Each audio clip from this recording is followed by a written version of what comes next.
we're going to go into some very serious persecution by religious people. Jesus told his church, his disciples, he told them, he said, there's going to be a time when people will run you out of synagogues, they're going to kill you, they're going to roast you alive, they're going to behead you, they're going to torture you, and they're going to think that they're doing God a favor. Well, here is a time when that happens.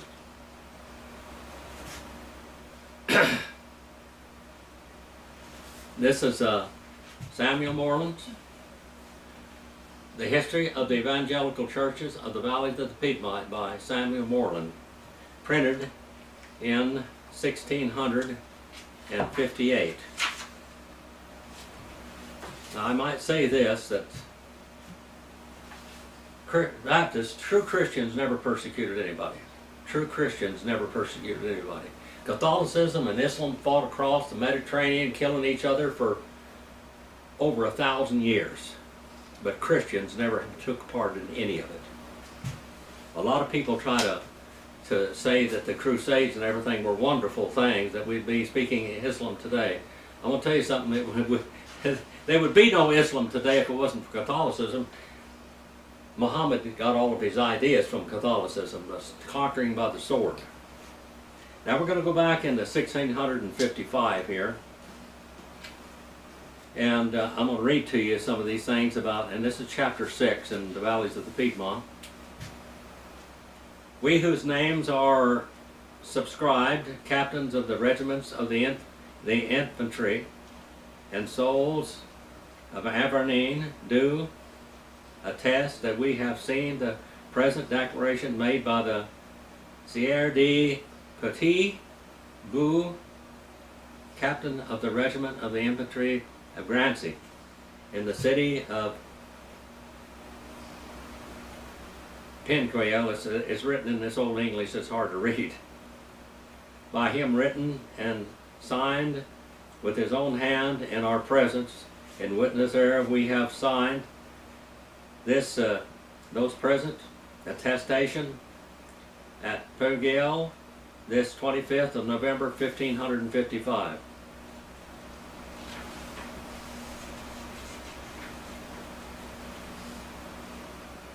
We whose names are underwritten do certify that being in Penquail upon the 3 and 20th of April in the year 1655, it being the feast day and the fair of St. George, heard a certain young man at Canaan, who was lately come into the valley of Lucerna from the war that had been in those parts, where he had received a wound in his head, boasting that he, together with 6 of his other comrades, had frequently boiled the heads. They're bragging about this. They killed these Christians. This is a Catholic man. This is the captain. These people, now when you go back over here to indulgences. You see indulgences over here? That's in the 600s. And indulgences, if you go into the Catholic Church's army, you were forgiven of all the sins which you committed during that time: rape, pillage, murder, cannibalism, whatever it was. You were forgiven of all these things. And you become a hero, because now you have, for the rest of your life, no matter what sins you commit, it's okay. You're going to go to heaven. You're going to go to paradise. Well, that is a false rope to hell.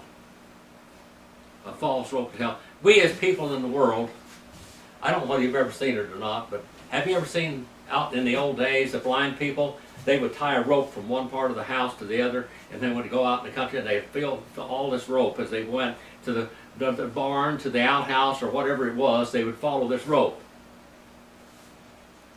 These blind Catholics here were following a rope to hell by the doctrines and the things that we're committing. Received a wound in his hand, boasting that he, together with 6 of his other comrades, had frequently boiled the heads and eaten the brains of several of these barbarians, Oh. which by the same token had made him sick at heart. This he likewise related to an ironmonger, the blacksmith, who was present, also a Frenchman, notwithstanding was unknown to us, all which we assure in words of truth, having heard the same with our ears, in witness thereof, that we have hereto in our marks the 7th of October 1655. The marks were their signatures. Now,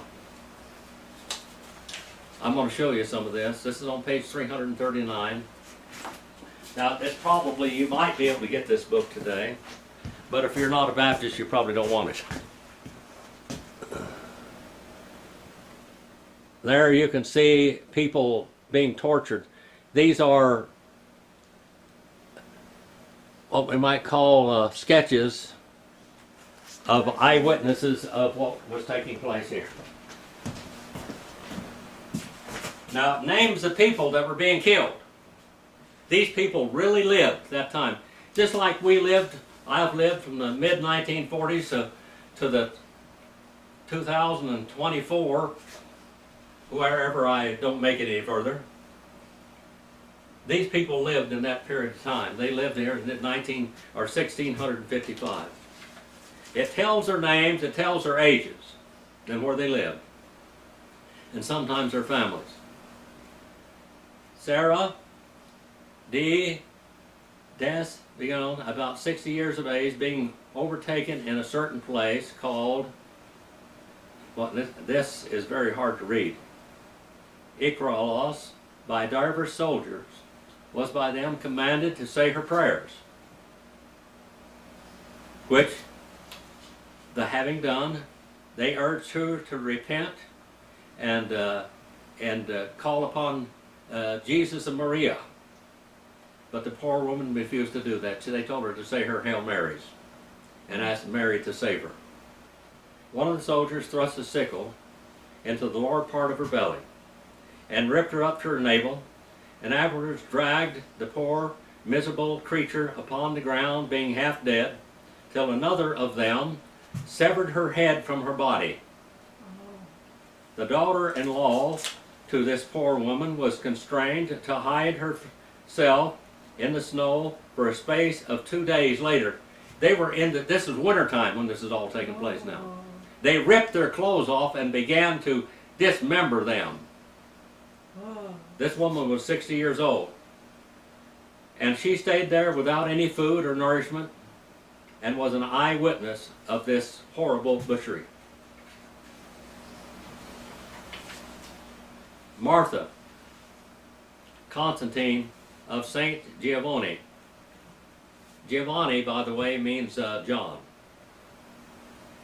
A certain woman of St. Giovanni, whose name, as is credibly believed, was Martha Constantine, the wife of Jacob Lazel, after he had been several others before her most cruelly put to death, she saw her husband and others put to death.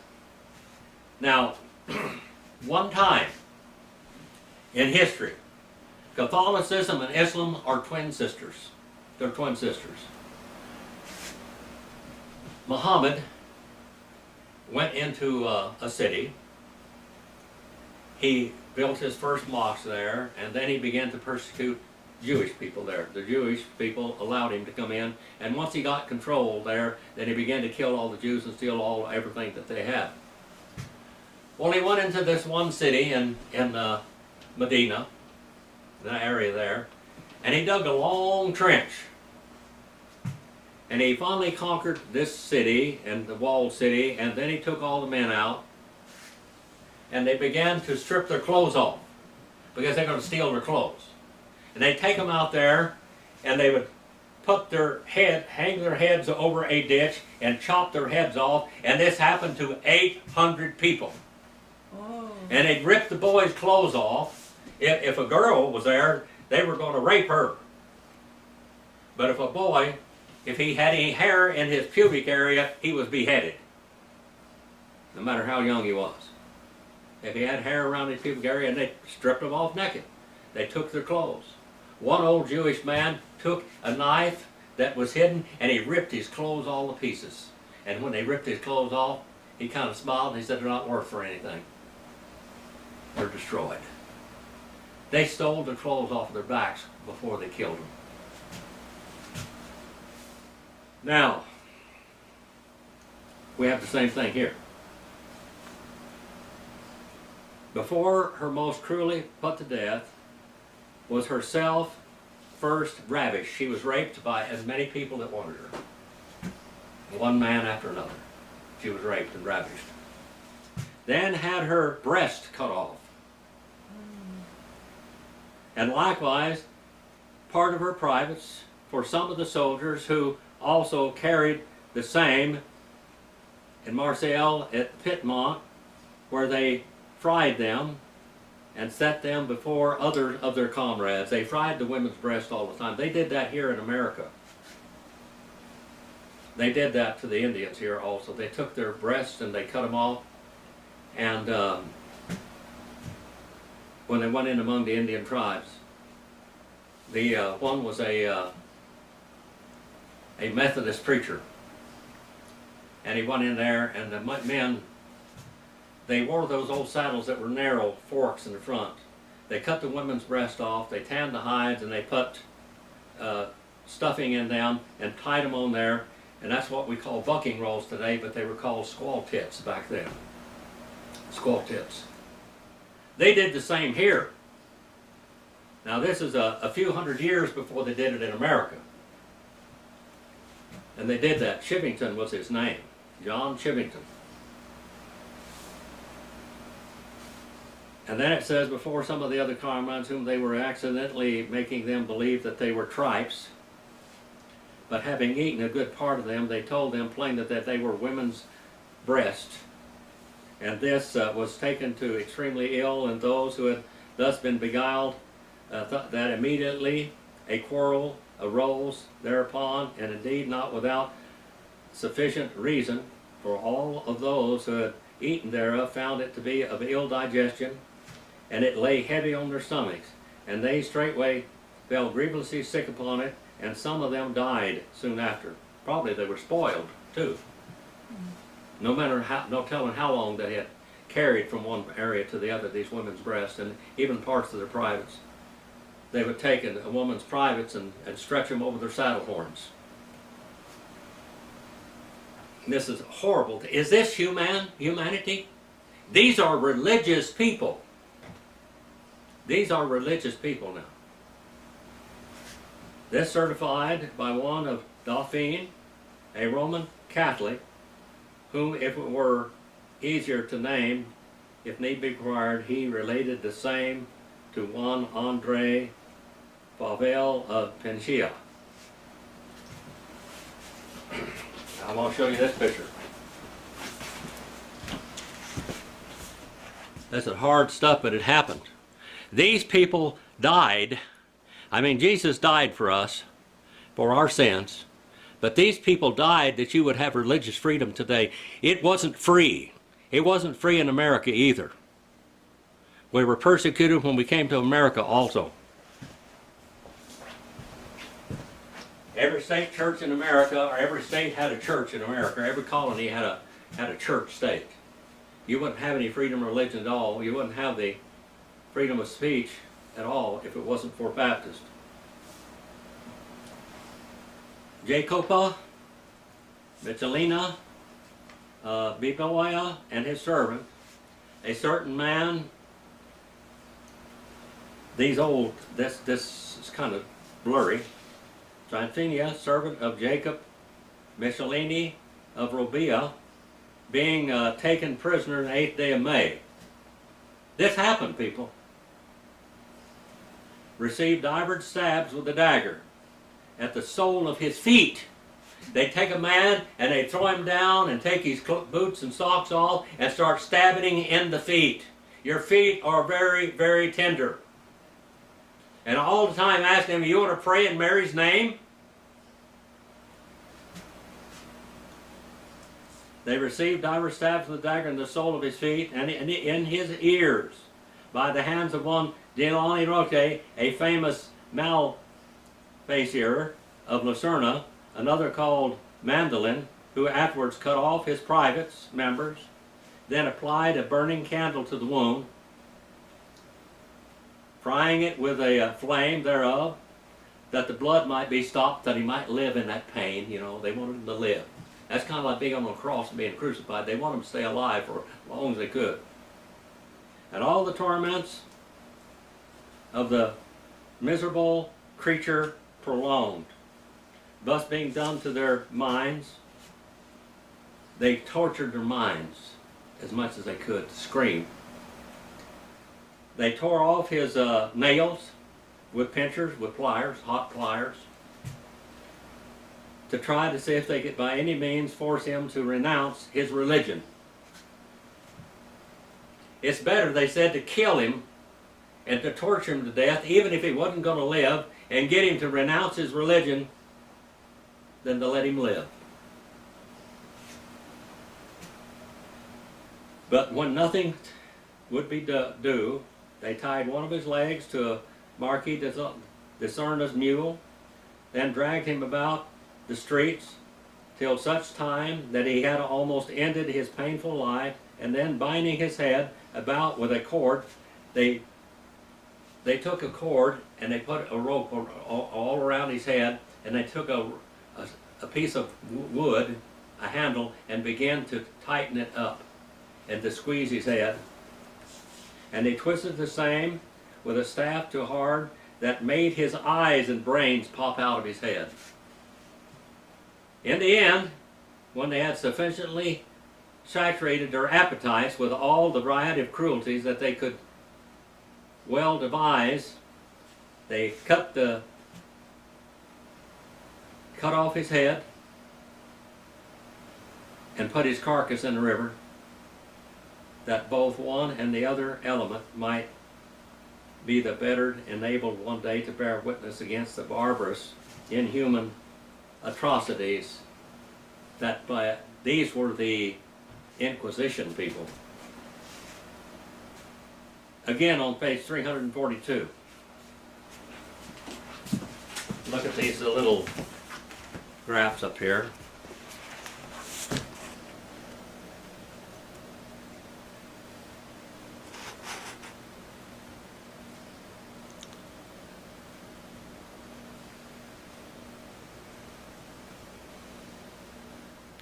That's a cliff or a precipice there. These drawings were made by eyewitnesses. Pierre Simon Angorona, about 80 years of age. How much 80? Well. About 80 years old. No. Oh. Yeah. Was tied by the neck and heels. He was tied by the neck and heels and violently hurled down a vast formidable precipice. As he was falling down, he, by the way, met a cragged branch of a tree, and there hung fast. Most languishing condition for several days altogether. A most lamentable spectacle to behold. Not being able to help himself in the least, nor indeed capable of help of any other, by reason of it was a precipice altogether inaccessibility. I leave the reader to make out the rest of his tragedy, confessing myself not be able to express it. Here we go again.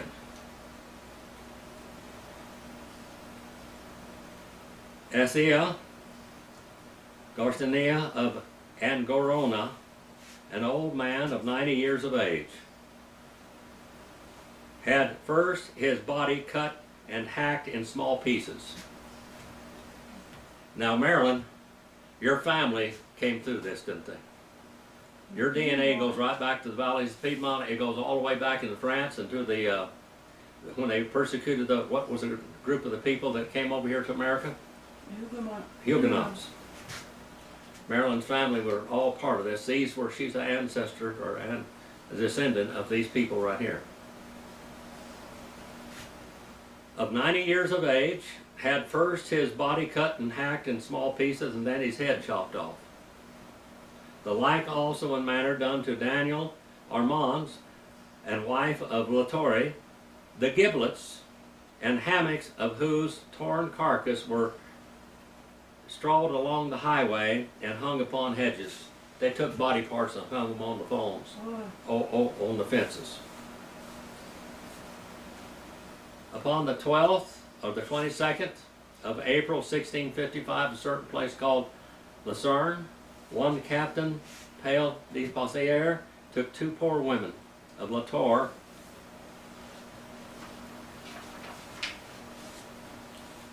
and ripped up their bellies and left them groveling upon the snow in a blamatical condition. And this was seen by Monsieur Gros, minister of Lavire. Four poor women of Valero, and the other three of La Torre, with divers small children, and they had babies. In the same, we'll let you see this also. This really happened, people. This isn't a fairy tale. This isn't some horror movie.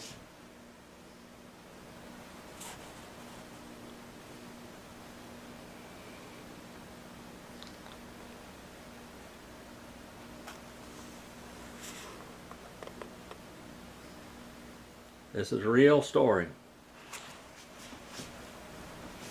You can only see it on video. If you're listening to it on audio, you have to go to video to see this. Ripped up their bellies and left them groveling upon the snow in a lamentable condition.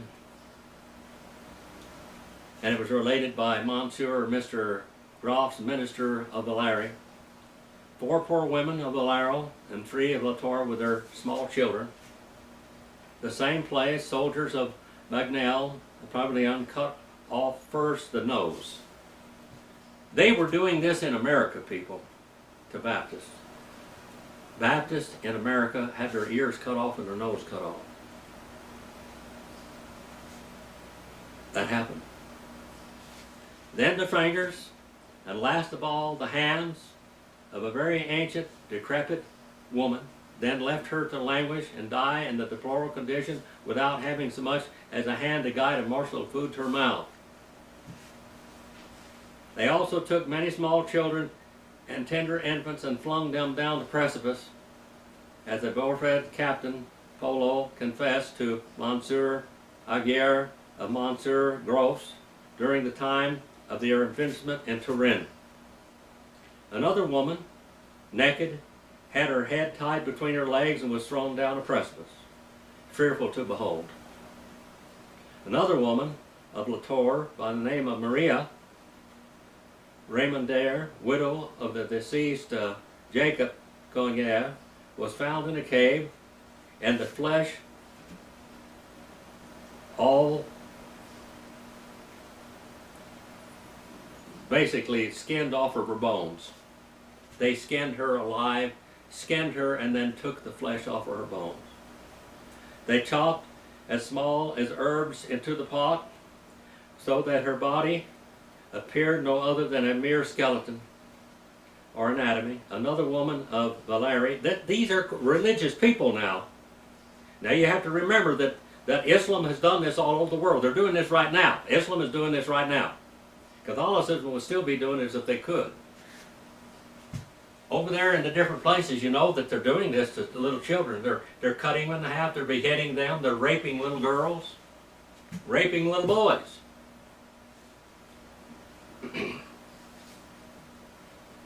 Took many small children, tender infants, and flung them down a precipice. Another woman of La Tour named Magdalena, widow of Gavana, being stripped naked, had her head tied between her legs and thrown down a precipice. Another lame woman of La Tour named Maria, a widow of the deceased Jacob, was found in a cave, and they took and literally just boned her. They took all the flesh off her bones and chopped all herbs and pieces so that her body appeared no other than a skeleton anatomy. And another woman was named Magdalena, widow of deceased Pierre Pilot, being exceedingly decrepit and blind with old age, was cut in pieces in a certain cave near Calavis. Anna, daughter of Giovanni Charbonnet. Anna, daughter of Giovanni of Latour, had a long stake thrust into her privates, and by some of the soldiers who in a barbarous way carried her upon their shoulders in a manner like an ensign, like a flag, till they had wearied themselves, each man in his turn, and then they stuck the other end down into the ground and left her hanging in the air upon stakes' end, in a most formidable and horrible spectacle for all to behold who passed by.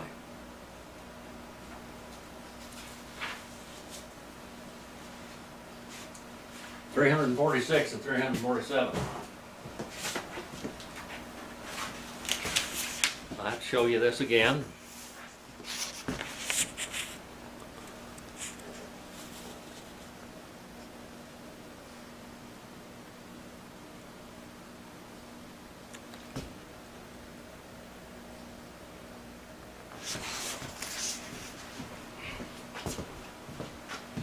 Hope I'm giving you enough time there on the camera to see the illustrations.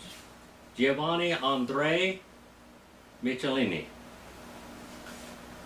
of Latour, being taken prisoner, escaped miraculously after he had beheld with his eyes 3 of his children torn to pieces, limb and meal, and the 4th there was not above 6 weeks old, stretched out of the arms of the mother, and swaddling clothes taken off, and stripped naked, and then his brains were dashed out against rocks. They took the little children and they held their little legs apart and they just split them in half with a sword. These are little children now. Jacob Perrine, David and his brother of Valerie, Jacob, elder church in Valerie, and David his brother were taken prisoners in their beds. They slipped into the house in their beds while they were in bed in a certain village called La Redine, and carried from there to Lucerna. When they were clasped into the Marquis prison, where they were most barbarously and inhumanely used, and amongst other things, the bloody butchers of that place stripped off their skin of their arms and legs by long slices. They skinned them alive. In the form of leather points, till such time as they had left the flesh quite bare on all their bodies. I don't know whether you've ever had anything like this. It didn't feel good. I've been skinned in places, large areas, and it hurts. Marilyn, you did the same thing with you. Got your whole arm and hand.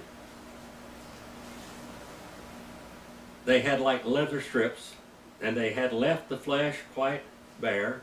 At length they were miserably starved to death in the same prison where the carcasses were likewise stuffed in lye and petrified. In the valleys of Piedmont, Giovanni or John of Plechon of Lalare, a young man about 25 years of age, having been taken prisoner, made his escape and was afterwards retaken by the soldiers.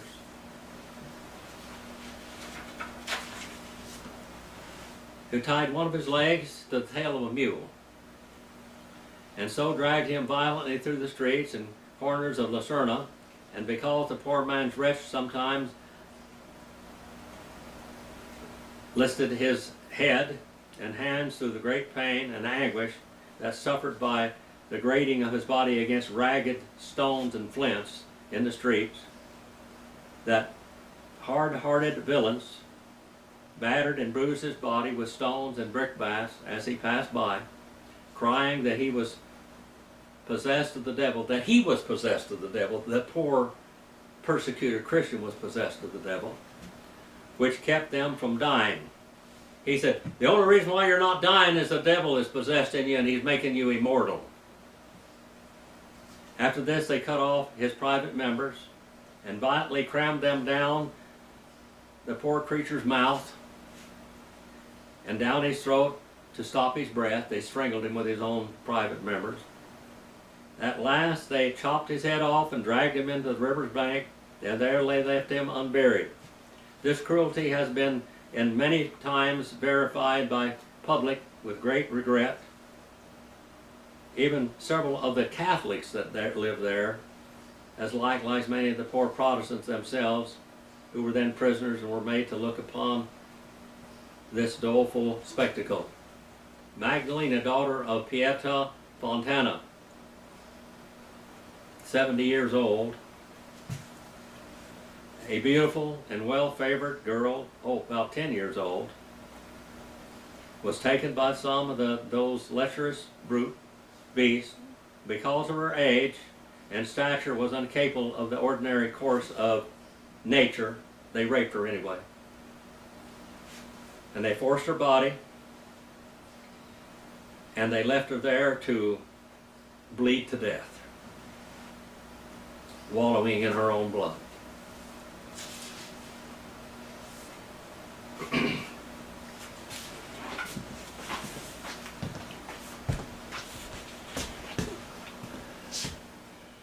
This, if you're a Baptist, ought to make you appreciate what you have today.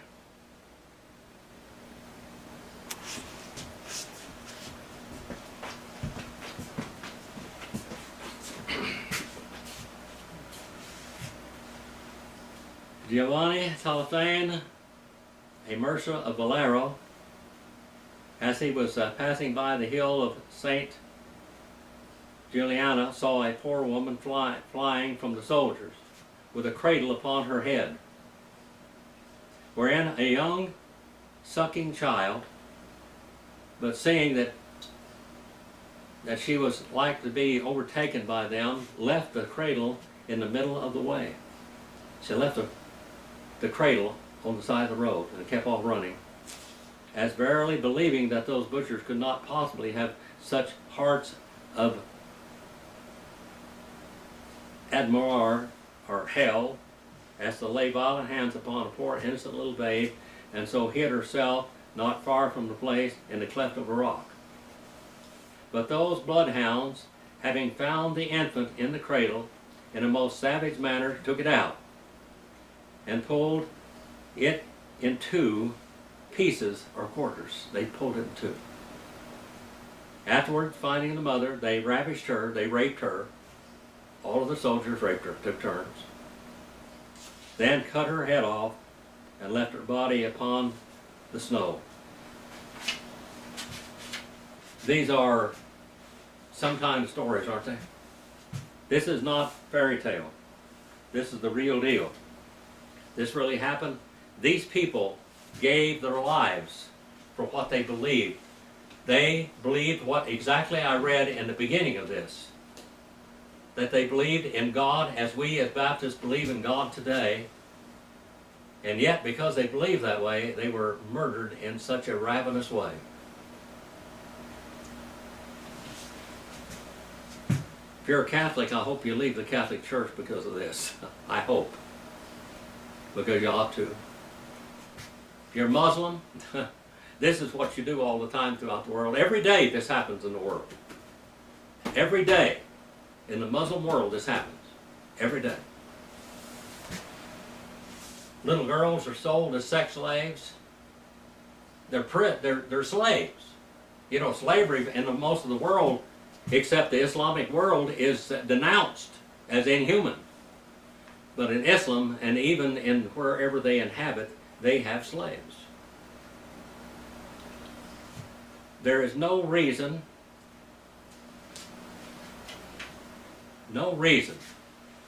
to kill somebody because of what they believe. No reason to kill somebody because of religious tenets. America today is a place where you have religious freedom because of the Baptist people that lived here and were persecuted at one time, and they would not rest their swords until they had religious freedom for everyone. The first colony in 1639 in America that where he had freedom of religion was founded by Dr. John Clark, Newport, Rhode Island. That set democracy and freedom of religion afire throughout the world from that little church right there. Our Father, we send this message out for your honor and glory. We remember these people that gave their lives for you and for us, our freedom today. Please forgive us for we fail you. Help us to honor the things that we have learned from your word and to know what we believe and why we believe it and to stand for it in this world. In Jesus' name I pray.